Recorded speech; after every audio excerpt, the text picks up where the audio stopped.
Tapusin nyo tong video dahil may pasabog ako sa dulo. Yo, what's up sa inyo mga men? Magandang gabi. So nandito tayo ngayon sa Hamstery at alam ko marami sa inyo nagtataka kung bakit walang mga sinampay sa background ko. So para sa kalaman nyo mga men, sa mga bago at sa mga luma, nandito ako ngayon sa Kuya J Hamstery 1.0. So dito tayo nagsimula noon mag-hamstery. Nakikita niyo yan. Yung pinto na yan.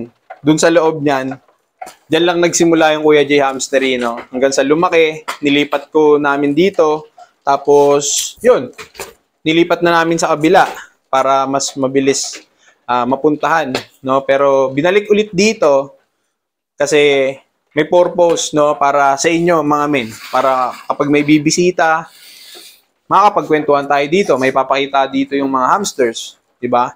Kasi doon sa taas, kapag nandun tayo, medyo masikip, no? Kaya hindi kakayanin. Kaya nilipat namin dito. Bago tayo magbuo o maglagay ng 80 ml na water bottle doon sa DIY hamster bin cage natin, na ginawa last time, bibigyan ko lang kayo dito ng B-roll, no? Sa mga hamsters na meron tayo dito. So yung shoutout, nung mga nagpa-shoutout sa last video, mamaya na bago tayo magsimula sa paglalagay ng water bottle. No? So, ano pang inaantay nyo mga men? Isa na natin to.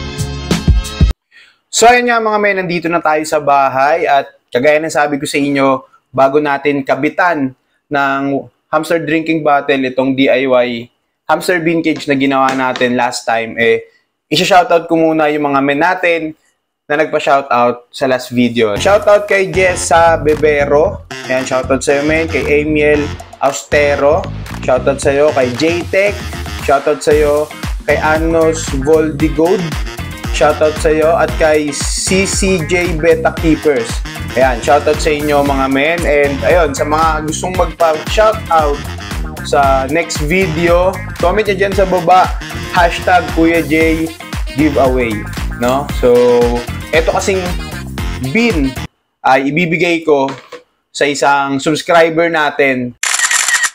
So, etong video na to, ituturo ko lang sa inyo yung pagkakabit ng hamster drinking bottle na para sa akin ay appropriate, no, sa nagbi-breed ng hamster, no. So, ayan, ito yung hamster drinking bottle natin. Lagaring bakal, riveter, soldering iron, rivet at saka washer ulit. Yung sirang alam niyo yung tubo ng water bottle.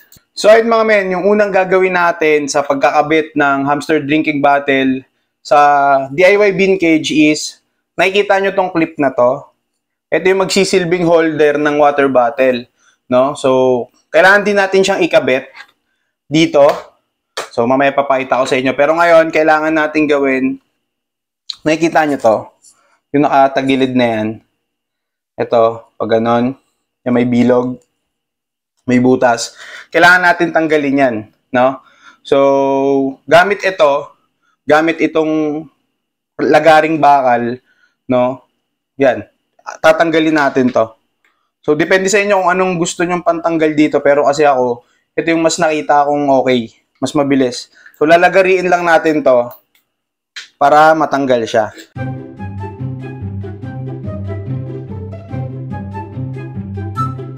So, ayan. Ito yung tinanggal ko. Yan. Yan. Kung mapapansin nyo, flat na siya. Ayun o. Oh, flat na siya. Wala na siyang umbok. So, ang kailangan naman nating gawin ngayon is butasan. Ito. So, kung nakikita nyo yung butas dyan, yan lang din yung bubutasan natin gamit yung soldering iron. No? So, kanina bago ko tanggalin to, is pinainit ko na yung soldering iron. So, ayun mga men, nabutasan ko na. Ayan. Next step naman is, ikakabit na natin tong clip, no? So, saan ba natin dapat ikabit to? So, ako kasi, sa mga binibenta nating bin, dito ko siya nilalagay, no? So, dito lang yan. Tapos, hindi siya dito sa gilid. Hindi siya sa pinakakanto. Hindi siya sa pinakakanto. Dito siya sa gilid. Papakita ko sa inyo mamaya pag nakabit na.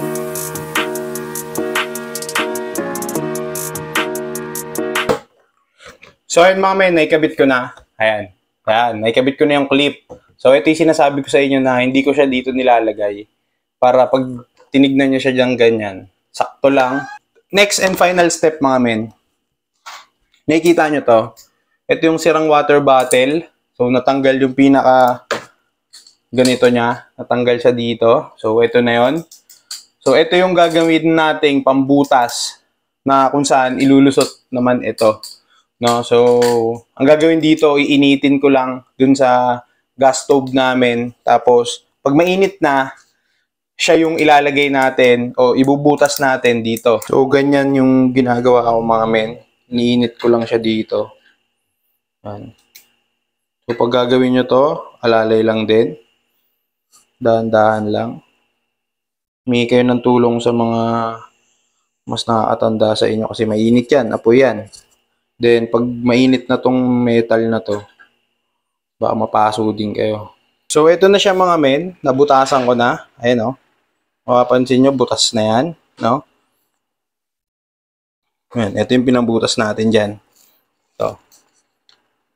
Ayan, kung mapapansin nyo, yung part na to, pinatanggal dyan, nandito yan. Ayun o. Yan na yun. Ganun lang siya kabilis. No? Tapos, ikakabit na natin tong pinaka drinking bottle niya. Ayan, suksok mo lang. Tingnan nyo. Diba? Hindi siya masikip, hindi rin din siya loose. Talagang saktong-sakto lang yung fit niya. Ayun o.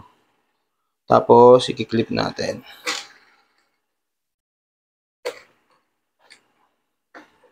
Yo! Ayan. Tingnan nyo. Saktong-sakto lang siya. Ayan.